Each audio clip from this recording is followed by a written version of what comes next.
Minsan, ang pagmamahal ay nawawala sa lugar lalo na pag pinipilit nating itama ang pagkakamali. At kahit na anong gawin natin ay magkakaroon pa rin ito ng komplikasyon sa dulo. Ikaw kabarangay, naipit ka na ba sa isang komplikadong sitwasyon? Dear Papa Dudut, magandang araw sa inyo at sa mga kabarangay natin na nakatutok sa Barangay Love Stories. Isa ako sa mga libu-libo ninyong tagapakinig at panatiko ng inyong programa sa radyo. At napasulat ako upang humingi ng payo sa mga kabarangay natin ang sitwasyon ko sa aking kapatid na si Edric. Hindi niya tunay na pangalan. Pero bago ang lahat ay magpapakilala muna ako. Tawagin niyo na lamang po ako sa pangalang Rima, 32 years old, isang photographer at taga Manila. Magkasama kami sa bahay ng nakababata kong kapatid na si Edric.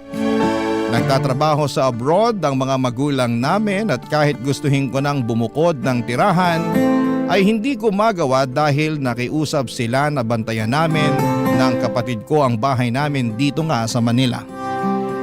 Hindi naman kami mahirap pero malayo rin sa pagiging mayaman.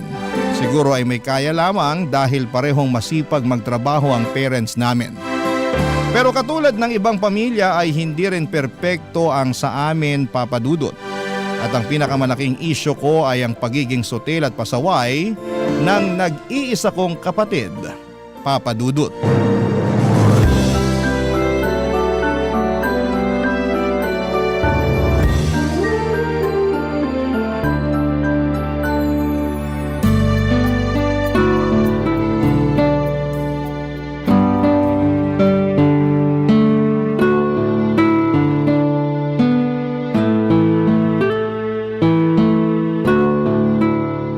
Kainis naman tong engot kong kakampi. Ay, takte! Bakit nawala ng connection? Ano nangyari? Nakuha mo pa magtanong? Di ba ba halata? Pinatay ko yung wifi. Anak ng tokneneng naman, Ate Rima. Bakit mo ginawa yun? Kita mo naglalaro ako. Oo nga, nakikita ko. Pero naiirita ako sa'yo eh. Wala ka nang ginawa maghapon magdamag kundi maglaro. Pati ba naman paglalaro ko, issue sa'yo? Dami mo namang issue sa akin. Madami naman talaga kasi kasalanan mo rin naman. Ano na namang ginawa ko? This oras na ng gabi, di ba? Tapos napakaingay mo pa. Kahit dun sa kwarto ko, dinig na dinig yung pagsasalita mo ng kung ano-ano. Malamang, nagagalit ako sa kakampi ko. Masyadong aanga-anga. Pero ngayon, sa'yo na ako nagagalit kasi masyado kang epal. At ako pa talaga ang epal? Sino pa nga ba? Alangan naman ako, ikaw ang nagpatay ng wifi kahit na naglalaro ako. Kung di ba naman epal tawag dun? Sige nga. Wag na wag mo ako matawag-tawag na epal, Edric ha? Ako pa rin ang ate sa ating dalawa. Hindi ko naman nakakalimutan yun. Pero para yatang masyado mo nang ginagamit ang pagiging ate mo sa ating dalawa. Bakit? Masama ba yon? Hindi, pero nakakainis na kasi. Lagi na lang, porke ate kita, ikaw na ang dapat masunod. Sino ba ang dapat masunod? Ako naman ang mas matanda sa ating dalawa. Yun na nga eh. Saka wag mong questionin ang pagiging ate ko kasi di naman ako pala utos sa'yo. Saka kung makapagsalita ka dyan, akala mo kung sino kang pinagbabawalan na gawin ang gusto mo ah. Ang hinihingi ko lang naman konting konsiderasyon, lalo na't gusto ko sana magpahinga. Pero di ko magawa kasi napakaingay mo. Bakit di ka na lang mag-earphone kung naiingayan ka pala sa akin? Bakit di mo na lang kaya i-zipper yung bunganga mo para di na maingay? Para namang pwede kong gawin yun. Pwede namang itikom mo eh, pero pinipili mo lang na hindi gawin. Ay nako, parehong-pareho talaga kayo ni Lola na masyadong istrikta. Kung makaasta ka kasi parang di rin ako nakatira sa pamamahay na to. Hoy ate, ipapaalala ko lang sa'yo na hindi mo lang to bahay. Kina mama at papa to at anak din naman nila ako kaya may karapatan ako rito. Hoy Karen, saka sinabi ko ba na wala kang karapatan sa bahay natin? Pati si Lola na nananahimik na sa hukay at dinamay mo pa. Gusto mo bang bumangon yun doon tapos dalawin ka rito at kaltukan dahil sa mga katwiran mong baluktot? Huwag ka namang magsalita ng ganyan. Alam mo namang kinikilabutan ako eh. Kahit lola natin yun, kadiri pa rin. At nakakatakot na babangon siya sa hukay tapos dadalawin tayo rito. Anong tayo? Ikaw lang? Bakit ako lang? Kasi ikaw lang naman yung pasaway sa atin. Grabe ka naman. Ikaw ang mas grabe. Kung umasta ka, kala mo teenager ka pa rin 26 years old ka na. Nako. Kung pagsasabihan mo na naman ako tungkol sa paglalaro ko ng mobile games, alam ko naman yun. Paulit-ulit ka na lang sa mga sinasabi mo. Daig mo pa yung sirang plaka. Paano ako di magiging sirang plaka napakapasaway mo? Tapos hindi ka pa makaintindi. Talagang masisiraan na ako ng ulo sa'yo, malapit na. Oo na, sige na. Kasalanan ko na. Palagi naman eh. Mabuti pa matulog ka na. Ayoko pa. Kung ayaw mo matulog, edi magpatulog ka. Papa Dudut, wala naman kaming kasambahay para magbuhay hari ang kapatid ko at iasa sa akin ang mga gawaing bahay. Mabuti sana kung hindi ako nagtatrabaho, malamang ay pagod na ako pag uwi ko pa lamang. Kaya nga hindi ko mapigilang mapikon at magalit sa madalas niyang ikatuwiran na palibasa'y lalaki siya at wala namang kaalam-alam sa paglilinis ng bahay. Tapos babae ako, kaya dapat ako ang gumawa ng mga yon. Dahil mas madalas na malayo ang mga magulang namin ay lumaki kami ng kapatid ko sa pangangalaga ng aming lola na siyang nanay ni mama. Pero noong 2021 ay namatay na ito dahil sa katandaan at komplikasyon ng ilang sakit. Lungkot na lungkot ako noon pero alam ko na hindi na mahihirapan ang lola namin saan man siya naroroon ngayon. Kaya lang ay naging mas mahirap sa akin na pasunurin at sawayin si Edric dahil pakiramdam niya ay pwede na niyang gawin ang lahat ng gusto niya dahil wala na si Lola na madalas ay sumasaway sa kanya noon. Spoiled din kasi ang kapatid kong iyon na palaging kinakampihan ni na mama at papa. At kahit na sa edad niyang 26 years old ay parang bata pa rin siyang umasta. Isang araw ay merong sinabi sa akin si Edric dahilan para magulat ako ng husto. Papa Dudut.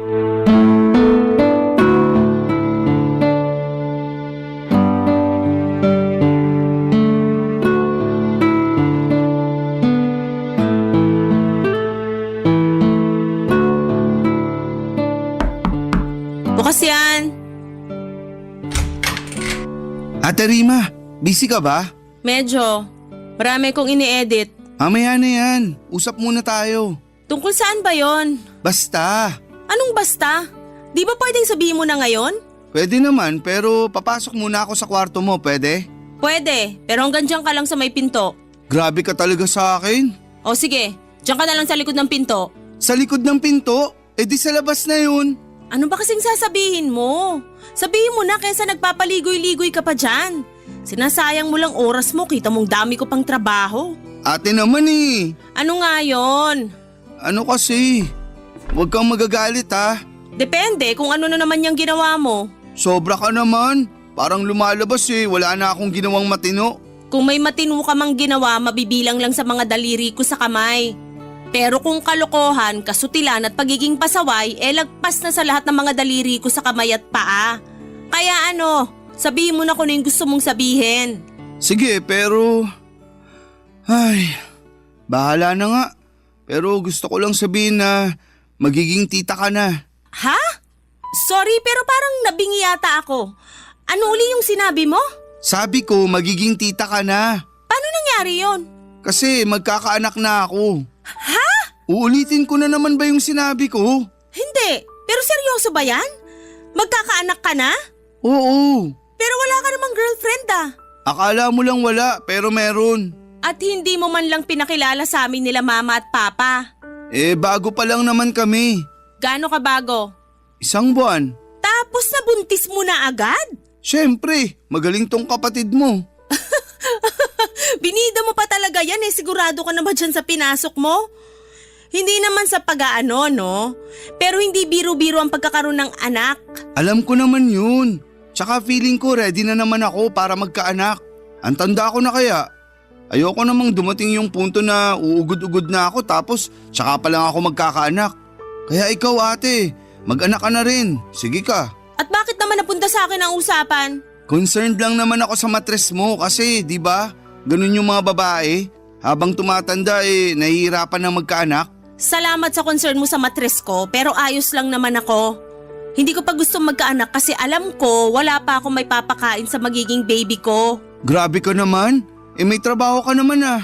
Oo nga, pero di pa sapat ipon ko. Siyempre tutulungan ka ng magiging asawa mo nun. Pwede ba? Wag na nga natin pag-usapan ng tungkol sa akin. Yung tungkol sa'yo ang pag-usapan natin dito kasi nakakaloka lang na wala kang ang trabaho tapos nakuha mo pang mag-anak? Alam ko nasa tamang edad ka na pero sana alam mo yung responsibilidad na pinasok mo para sa magiging anak nyo. Siyempre, alam ko naman yun. Tsaka nandyan naman sina mama at papa eh. Pwede akong humingi ng tulong sa kanila pag di namin kinaya. Ay wow! Sa lagay sagutin pa pala nila mama at papa ang magiging anak nyo? Bakit hindi? Apo naman nila yung magiging anak ko. Buti sana kung hindi. Papa Dudut, alam ko naman na nasa tamang edad na ang kapatid ko para sa ganong bagay. Pero para sa akin ay wala pa siyang kakayahang magtaguyod ng pamilya. Kaya hindi ninyo ako masisisi kung nainis ako ng bahagya sa ibinalita niya sa akin. Sa huli, nalaman na rin ng parents namin ang nangyari at gano'n na lamang ang gulat ko dahil hindi man lang siya nasermonan ni na mama at papa. In fact, natuwa pa sila at excited dahil magkakaapo na raw sila. Sa kabilang banda ay napaisip ako kung ako lang ba talaga ang kontrabida sa pamilya namin dahil hindi ko kayang suportahan ang kaligayahan ng kapatid ko. Pero naisip ko rin naman na hindi ko siya hinahadlangan. Para saan hindi ba? Ang akin lang ay gusto ko siyang mag-mature at mas maging responsable. Lalo na at magkakaanak na siya. Dapat ay matuto na siyang tumayo sa sarili niyang mga paa at hindi na palaging palaasa, Papa Dudut. Barangay Love Stories. Barangay Love Stories. Papa Dudut, simula pagkabata ay si Edric na ang paborito ng mga magulang namin. Sinasabi lang nila na pareho nila kaming paborito dahil mga anak nila kami pero ramdam na ramdam ko na mas higit ang pagmamahal nila sa kapatid ko. Nung una ay kinakalungkot ko yon pero sa huli ginawa ko na lamang inspirasyon ang bagay na yon para tumayo sa sarili kong mga paa. Buti na lamang, sa aming dalawa ni Edric ay ako ang paborito ng lola namin. Sa pagpapatuloy ng sulat ko ay hindi nga nagtagal, ay pinakilala sa amin ni Edric ang babaeng nabuntis niya. Masasabi ko naman na mabait ito kaya naman pumabor sa kanila ang mga magulang namin. At kahit na nasa malayo ay binigay nila sa kapatid ko at sa girlfriend niya ang basbas nila upang maikasal. Oo, ikinasal sila sa huwes at sa pag-uwi na lang daw ng mga magulang namin gaganapin ang kasal sa simbahan. Sa bahay namin tumira si Edric at ang asawa niya sa loob ng 6 na buwan ay pinakisamahan ko sila ng maayos, Papa Dudut.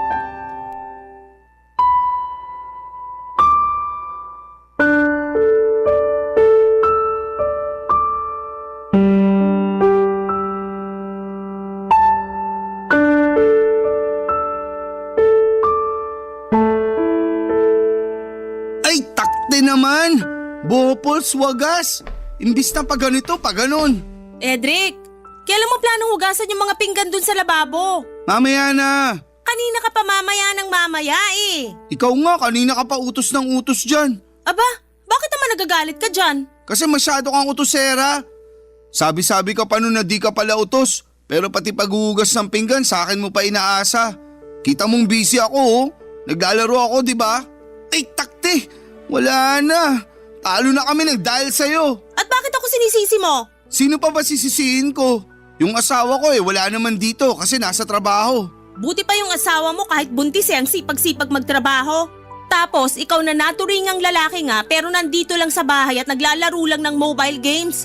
Paghuhugas na nga lang ng pinggan gagawin mo at paminsan-minsan pagawalis pero hindi mo pa rin ginagawa. Maawa ka naman sa akin. Galing pa akong trabaho at pagod na pagod ako pero sa lagay mukhang ako pa yata maghuhugas sa mga pinagkainan mo dun sa lababo. Nanggigitata na yun saka naninigas na yung tirang kanin. Di mo man lang binabaran ng tubig. Dami mo namang ebas eh. Kung ayaw mong hugasan, edi wag. Huwag ka na magsalita dyan. Kairita lang at karindi sa tenga. Dinamay mo pa yung asawa ko.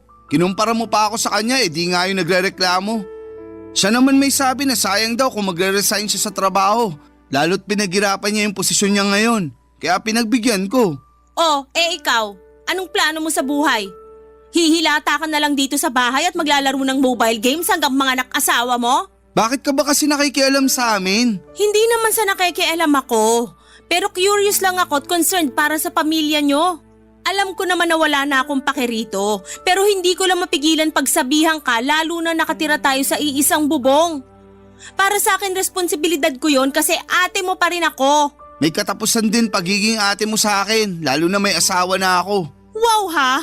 Tingin mo ba gusto ko na pinagsasabihan ka pa rin? Syempre ayoko na kasi nakakasawa na rin. Lalo na parang wala ka namang naiintindihan sa mga sinasabi ko. Kaya lang kung hindi ako, sino magsasabi sa'yo? Pasalamat ka nga may pakialam pa ako sa'yo at sa pamilya mo. Imbis na tingnan mo ng negatibo yung ginagawa ko, bakit hindi ka na lang magpasalamat kasi pinagmamalasakitan kita? Mamaya sa huli sisihin mo pa ako kasi hindi kita pinagsabihan. Tapos ako pa sasabihin mong maraming sinasabi? Totoo naman Marami ka naman talagang sinasabi na hindi na dapat sabihin. Hindi ka lang marunong makinig. Lagi mong minamasama lahat ng pangaral namin sa'yo ni Lola. Tapos tingin mo pa sa amin kaaway mo. Bakit, hindi ba?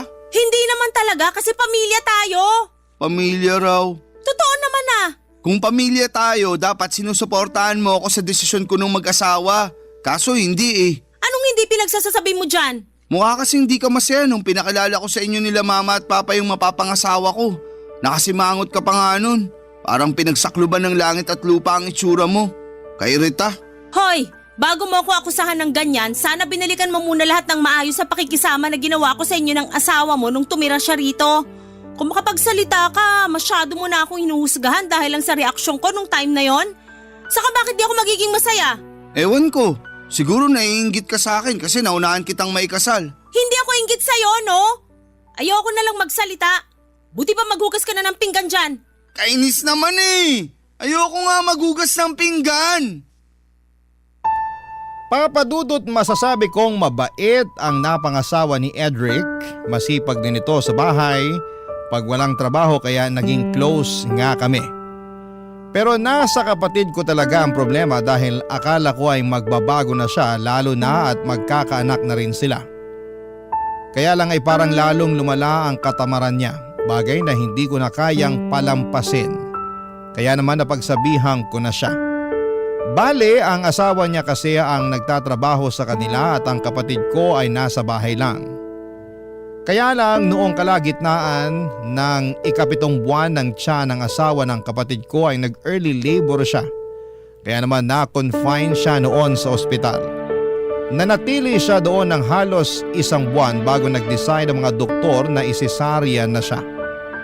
Ako ang nag-asikaso ng mga papeles ng asawa ng kapatid ko mula pagka-ospital hanggang makalabas sila ng baby niya dahil hindi naman maaasahan si Edric.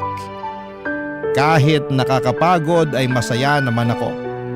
Lalo noong ligtas na silang nakauwi na sa bahay namin.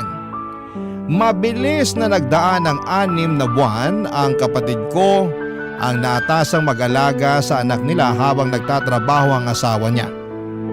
Kaya lang ay meron palang ginawang kalokohan si Edric. Dahilan para magkalamat ang relasyon nila ng asawa niya. Nagkaroon kasi siya ng kabit, bagay na kinagalit ko ng husto. Pero dahil likas na mabait ang asawa niya ay mas pinili na lamang nitong makipaghiwalay ng landas sa kapatid ko kasama ang kanilang anak. Makaraan lang ang 1 buwan ay dinala ni Edric sa bahay namin ang kabit niya at ipinakilala pa sa akin, Papa Dudut.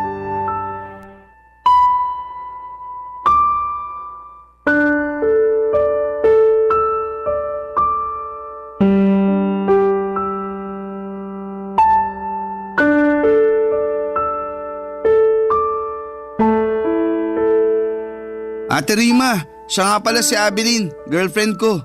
Hi, Ate Rima! Girlfriend? Kahihiwalay mo lang sa asawa mo, di ba? Huwag mong sabihin na siya yung dahilan kaya nasira kayo ng asawa mo. Oo, pero wala na ba akong karapatang lumigaya ulit? Oo nga naman po. Huwag naman po kayong ganyan sa kapatid nyo. Hindi ikaw ang kausap ko, kaya wag ka sumabad dyan. Sobra naman kayo sa akin. Bakit ba ang init ng ulo mo kay Abilene? Wala naman siyang ginagawa sa'yo, ate. Totoo pala ang kwento mo tungkol sa ate mo, babe. Masyado pala siyang masungit. No wonder hanggang ngayon wala pa rin siyang asawa. Ayun na nga, babe. Takot yata ang mga lalaki sa kanya. Hoy! Mawalang galang na ha? Pero kung pag-usapan niyo ako, parang wala ako sa harapan niyo ah. Saka sandali nga lang, anong sinasabi mong kinuwento mo ako dyan sa babaeng yan? Magkukwento ka na nga lang, di mo pa talaga inayo, Cedric? Wala akong maisip na maayos na ikwento tungkol sa'yo, kaya ayun na lang sinabi ko. Kung makapagsalita ka, akala mo kung sino kang perpekto? Mas malala pa nga sa akin yung ugali mo. Kung tungkol na naman sa katamaran ko at pagiging pasaway yan, wala ka nang magagawa doon. Sina papa at mama nga, sumuko na lang kasasaway sa akin.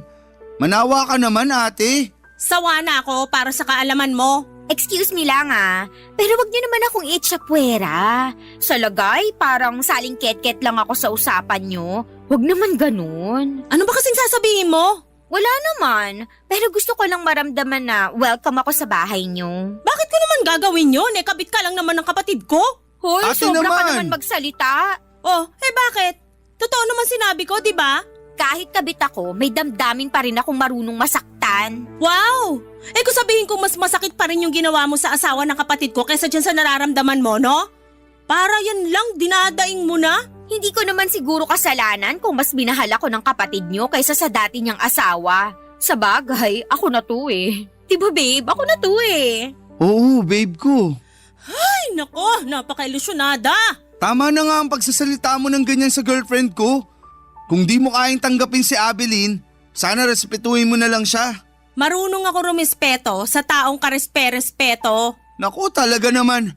Napaka-kontrabida mo talaga sa buhay ko kahit kailan. Ako pa ang kontrabida? Nakakabwisit mga desisyon mo sa buhay? Tapos walang hiya ka rin sa part na sinama mo pa talaga rito sa pamamahay natin yung kabit mo para ipakilala sa akin. Saka huhugot ng tapang, ha? Inborn na sa akin yun. Pati kapal ng mukha, inborn na rin sa'yo eh. Pareho kayo ng babaeng yan, oh. Oh, bakit naman ako nadamay bigla? Di ba ayaw mo nang na-echipuera? Ayan, dinamay na kita para wala ka nang masabi dyan. Grabe ka na talaga sa akin, Ate Rima. Huwag mo nga ako maate-ate dyan. Ilang taong ka na ba? 32 na ako. 30 pa lang ako para sa kaalaman mo. Talaga? Pero mas mukha kang 40 sa paningin ko. Tapos ako tingin sa akin ni Babe 22. Diba babe ko? Oo, babe ko. Sabi sa'yo eh. Papadudot, sobra ang galit ko sa aking kapatid dahil sa kakapalan ng mukha niya nang sinama niya sa bahay at pinakilala sa akin ang kabit niya. Hindi ko alam kung saan sila kumukuha ng kahihiyan para gawin ang bagay na yon, pero nakakabilib talaga sila. Gustong gusto kong balatan ng buhay si Edric ng mga panahong yon, pero pinigilan ko na lamang ang aking sarili. Sa uli wala na rin akong magawa lalo at sinabi ng parents ko na hayaan na lang daw si Edric at ang bago niyang karelasyon na tumira sa bahay namin. Yung asawa naman daw niya ang umalis kasama ang bata kaya wala na raw silang magagawa doon. Sa totoo lang ay sobrang dismayado ako sa mga magulang namin dahil lumalabas na kinukonsente na naman nila ang katarantaduhan nito. Grabe, papadudot ang ginagawa ng kapatid ko at para sa kanila ay wala lang. Barangay Love Stories. Barangay Love Stories. Papadudot, tulad ng bilin ng parents namin ay pinakisamahan ko ang kabit ni Edric sa pamamahay namin kahit na sa totoo lang ay surang-sura ako sa pagmumukha niya. Para sa akin ay hindi siya ang dapat nakatira sa bahay namin kundi ang totoong asawa at anak ng kapatid ko. Alam ko na hindi ko na kontrolado ang mga nangyayari pero patuloy ko pa rin sinisisi ang kapatid ko dahil hinayaan niyang masira ang pamilya nila. Dahil walang trabaho si Abilene ay si Edric ang nagtatrabaho. Aaminin kong nagulat ako kasi kaya naman pala ng kapatid ko na magmanat ng buto at hindi lang umasa sa padala ng mga magulang namin. Nakakapanghinayang lang na sana'y noon pa niya yon naisip. Dahil nasa trabaho si Edric, ay si Abeline ang madalas maiwan sa bahay namin at kung wala naman ako sa studio ay sa kwarto ko ginagawa ang aking trabaho. Kaya naman hindi talaga maiwasan na mag-cruise ang aming landas ng kabit ng kapatid ko.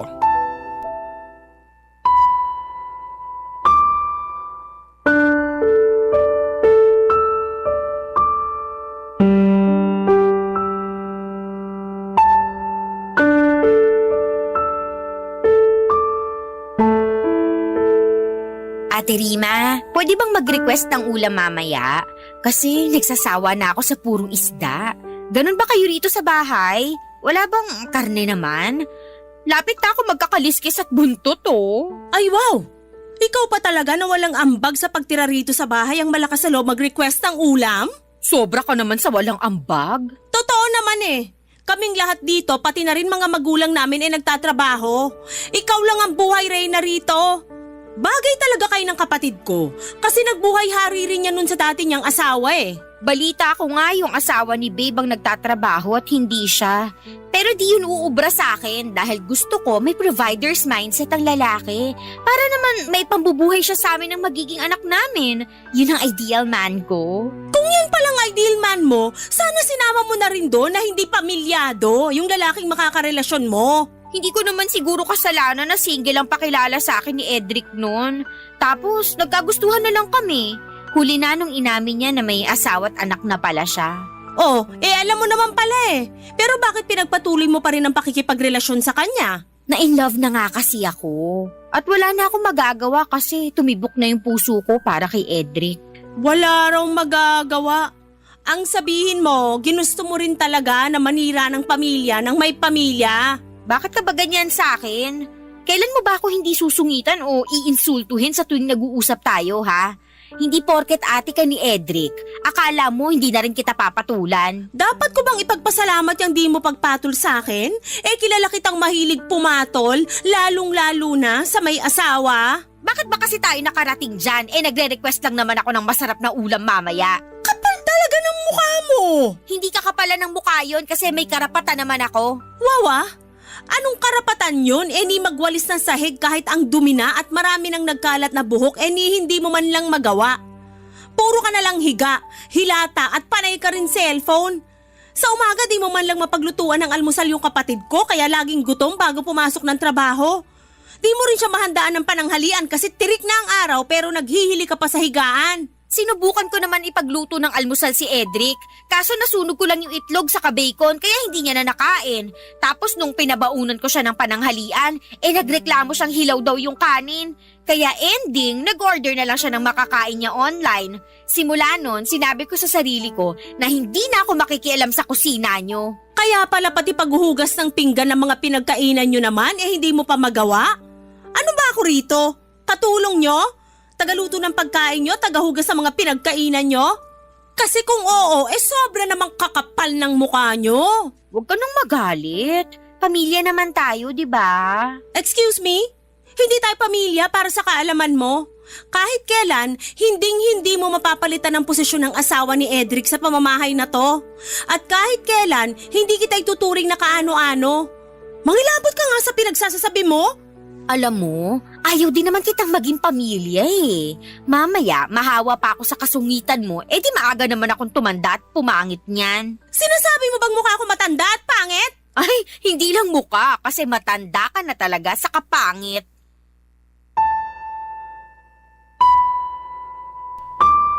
Papadudot wala akong masabi sa kakapalan ng mukha ni Abeline. Biglang bumalik ang lahat ng galit ko sa kanya dahil sa pagsira niya sa pamilya ng aking kapatid. Gusto ko sana siyang sabunutan ng mga panahong yon. Pero nagpigil pa rin ako dahil ayokong ibaba ang aking sarili na kapantay niya. Alam ko na maling magtanim ng galit sa isang tao pero hindi ninyo ako masisisi kung bakit ko nararamdaman yon ng mga panahong yon. Habang tumatagal ay nagiging masikip na ang pamamahay namin para sa aming tatlo, nina Edric at Abeline. At kahit na nagsabi na ako noon sa mga magulang namin na gusto ko nang bumukod, ay hindi nila ako pinayagan. Ayaw din naman daw kasi nila na maiwan lagi sa bahay ang kinakasama ng kapatid ko, lalo at nagtatrabaho ito. Wala akong nagawa sa pakiusap ng parents namin kundi ang sundin sila. Mabilis na lumipas ang 1 taon, Papa Dudut. Pinakisamahan ko ng maayos ang kinakasama ng kapatid ko pero hindi pa rin talaga mapigilan ang pagbabanggaan namin ni Abeline kahit na anong lawak ng pangunawa ko sa kanya, Papa Dudut.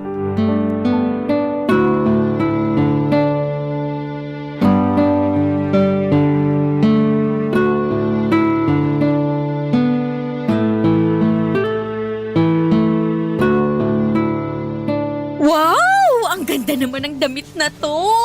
Tingin ko bagay sa akin to eh. Sukatin ko nga mamaya tapos paresan ko ng magandang sapatos at alahas. Grabe, fashionista rin pala tong ate ni Babe. Akala ko may samanang talaga manamit. Anong ginagawa mo dito sa kwarto ko? Anong sinabi mo? Ako ba talaga ang gaga? Nagulat lang naman ako, ate. Huwag mo nga akong maate-ate dyan. Tsaka bakit mahawak yung damit ko, ha? Bitiwan mo nga yan! O ayan, binitawan ko na. Kalma ka lang.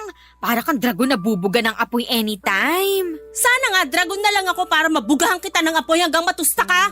No, wag. Sayang naman ang pampaputing sabon at lotion na binili sa akin ni Babe. Kainis ang arte mo talaga. Ikaw naman, napakasungit mo. Hindi ba pwedeng nagandahan lang ako rito sa damit mo? Sa napadaan ako dyan sa tapat ng kwarto mo tapos bukas ang pinto. Kaya pumasok ka na at nangialam. Hindi naman pangingialam yon. Pangingialam pa rin yon kasi hindi mo naman gamit yan. Saka ang lakas ang loob mong pumasok sa kwarto ko. Paano kung hindi lang pala yung damit ko ang pinakialaman mo? Uy, hinay-hinay ka sa pananalita. Masama ang mambintang. At masama rin ang pumatol sa may asawa at manira ng pamilya. Alam mo, sumusobra ka na talaga sa mga pinagsasasabi mo sa akin. Hanggang ngayon ba naman hindi mo pa rin ako matanggap bilang parte ng pamilya nyo? Okay naman sa akin mga magulang nyo. Ikaw lang talaga yung may issue. Kahit kailan, hindi kita matatanggap na parte ng pamilya namin. Sana alam mo yan kasi pinasok mo nga yung ganitong sitwasyon. Saka wag mo na rin hinging respetuhin kita, wala ka naman nun. Sobra ka na! Nakakasakit ka na sa mga sinasabi mo. Dapat sa'yo sabunutan! Aray ko! Iwan mo ko! Hindi kita bitawan kasi puno-puno na ako sa'yo! Ganon! Sige, magsabunutan tayo hanggang nawala ng buhang isa sa atin! Aray ko! Aray ko! Edric! Edric, tulungan mo ako! Patulong ka pa kay Edric, pagbubuhuling ko lang kayo! Anong nangyayari dito? Tanong-tanong ka ba? Hindi mo ba nakikita na sinasabunutan ako ng ate mo? Ikaw kayang unang na nabunot sa atin! Mabuti pa tigilan nyo na nga yan. Para naman kayo mga tanga eh.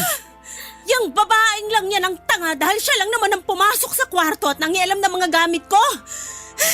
Pagsabihan mo nga yan! Pagsabihan mo rin yung ate mo, babe. Kasi pinagbibintangan niya ako. Paano di kita pagbibintangan? Sige nga! Kahit nahubaran mo pa ako ngayon, wala akong kinuha sa'yo. Kung wala namang nawawala, mali naman yata na pagbintangan mo si Abeline, ate. So true ka dyan, babe. Sa ngayon wala pa. Pero anong garanti ako na hindi niya gagawin yon? Pumasok na nga siya sa kwarto ko at nakialam ng gamit ko, di ba? Bakit mo naman kasi ginawa yun, babe? Kasi, basta. Bastahin ko mukha mo eh. Babe, oh. Pwede ba, ate? Manahimik ka na nga dyan.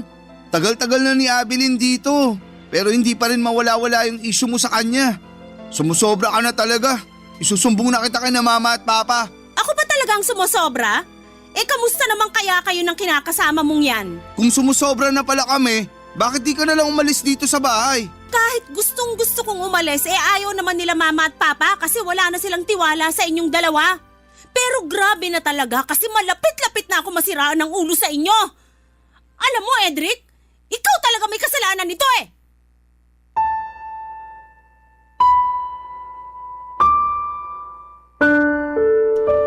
Papadudot sobrang sama ng loob ko sa kapatid ko at sa kinakasama niya ng mga panahong yon. Hindi ko na sila mapakisamahan at nasusura na ako sa mga pagmumukha nila. At kahit na gustuhin ko mang umalis ay hindi ko magawa dahil ayaw kong payagan ng magulang ko. Sinubukan ko naman na tanggapin si Abeline sa pamilya namin pero hindi ko talaga kaya. at hindi ko na alam kung ano ang gagawin ko. Sana ay mapayuhan ako ng mga kabarangay natin kung ano nga ba ang dapat kong gawin. Pero tingin ko naman ay alam ko na. Sadyang gusto ko lang na may mag-push sa akin para gawin ang bagay na naiisip ko. Sa kasalukuyan ay buntis na ang kinakasama ni Edric at mas naramdaman kong lalong lumiit ang bahay namin para sa aming tatlo. Tingin ko ay hindi rin naman talaga alis ang kapatid ko kasama ang kabit niya sa pamamahay namin, kaya gusto ko ulit kausapin ang mga magulang namin na payagan na akong bumukod. Alam ko na hindi ko na dapat ini-stress ang sarili ko tungkol sa bagay na ito, pero malaki kasi ang epekto ng mga desisyon ng kapatid ko sa akin. Hanggang dito na lamang po ang sulat ko, Papa Dudut, at sana po ay mapili po ninyong i-ere sa inyong programang Barangay Love Stories. Babasahin ko po lahat ng mga komento at suggestions ng mga kabarangay natin sa kung ano nga ba ang pwede kong gawin. Maraming salamat po and God bless sa inyong istasyon. Ang inyong forever kapuso at kabarangay, Rima. Nalilito pa rin sa live ang ating kabarangay. Ano kaya ang maipapayo mo sa kanya? Ibahagi mo yan sa ating comment section para mabasa rin niya. Sa pananampalataya tayo natututong magtiwala kahit walang kasiguraduhan ng bukas. Dumaan man tayo sa mga matitinding pagsubok kapag nagtiwala tayo sa Diyos. Ang bawat paghihirap natin ay palaging may dahilan. Ikaw, kabarangay, anong klaseng pagsubok sa buhay ang pinagdaanan mo na mas nagpatibay pa sa iyong pananampalataya? Dear Papa Dudut, hindi lahat ay naniniwala sa milagro dahil hindi naman lahat ay naniniwalang may Diyos. Isa po ako sa mga taong ganon ang mindset noon. Mas naniniwala ako sa siyentipikong eksplanasyon kesa sa mga haka-haka na wala namang patunay. Ako po si Zara, 35 years old at isang business owner. Atheist ang tawag sa mga katulad ko. Mga taong hindi naniniwala sa may kapal o sa anumang uri ng Diyos dahil ang tingin namin sa mga ganong bagay ay pawang supernatural lamang o kababalaghan katulad ng mga multo. Lumaki kasi ako sa isang pamilya kung saan ay kayod kalabaw ang mga magulang namin. Sa sobrang busy nila sa pagtatrabaho para mabuhay lang kami magkakapatid ay hindi na nila kami nagabayan at naalagaan ng mas maayos. Dahil doon ay hindi na rin nila naipakilala sa amin ang konsepto ng relihiyon. Never pa nga akong nakapasok sa simbahan simula pagkabata ko, maliban na lamang noong naging flower girl ako noong kinasal ang tito ko. Napag-aralan din naman namin ang tungkol sa relihiyon noong nag-aaral pa ako, pero nang mga panahong yon ay hindi na ako naniniwala sa mga kwentong yon. Katulad lamang sila ng mga bayani ng nakaraan na para sa akin ay hindi na importante sa buhay natin sa ngayon. Ganon ako mag-isip noon, Papa Dudut. Ngayon ay kinakahiya ko na ang bersyon kong yon dahil sarado ang pag-iisip ko noong bata-bata pa lamang ako, Papa Dudut.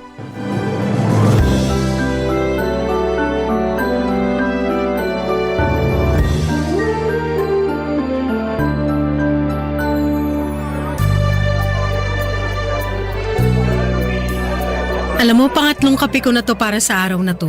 Talaga ba? Talagang isinabuhay mo na yung salitang coffee is life ah. Totoo rin naman kasi na kape na lang ang talagang bumubuhay sa akin ngayon. Kape paggising, kape habang nasa trabaho, kape during lunch, kape after work, kape sa bahay at kape bago matulog. Kumbaga sa sasakyan, yun na ang pinakagasolina ko.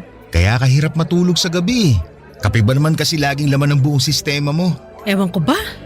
Napaka-unproductive ko kapag hindi ako nagkakape.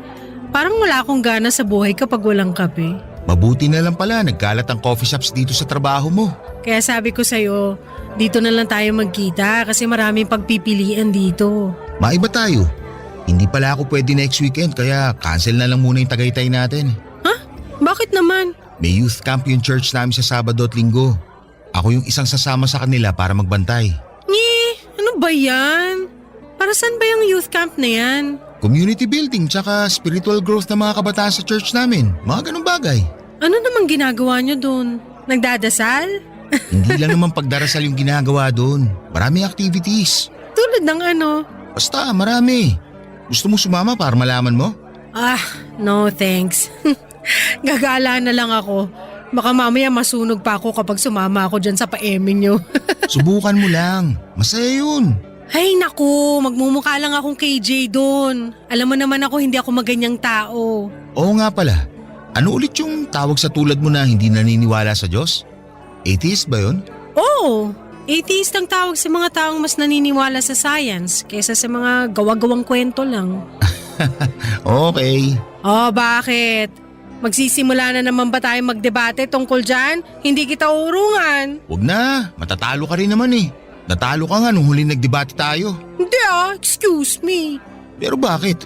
Bakit ba mahirap sa'yong paniwalaan na may Diyos? Kasi hindi ko pa siya nakikita. Ni isa sa atin, 7.7 bilyong tao sa mundo wala pang nakakakita sa Diyos na tinutukoy nyo. So kung hindi mo pa nakikita, hindi ka talaga maniniwala? To see is to believe, sabi nga nila, di ba? Eh bakit yung hangin? Hindi mo naman nakikita pero naniniwala ka may hangin. Kasi nararamdaman ko na may hangin. May hangin na dumadampi sa katawan ko kahit na hindi ko yun nakikita. Eh yung utak mo, nakita mo na ba? Hindi pa. Ibig sabihin, hindi ka rin naniniwala na may utak ka. Siyempre naniniwala ako kasi proven na ng mga scientist na ang bawat tao may utak. Hindi mabubuhay ang isang tao nang walang utak. Common sense na lang yun. Sige, may punto ka naman. Bigay ko na yun sa'yo. Di ba?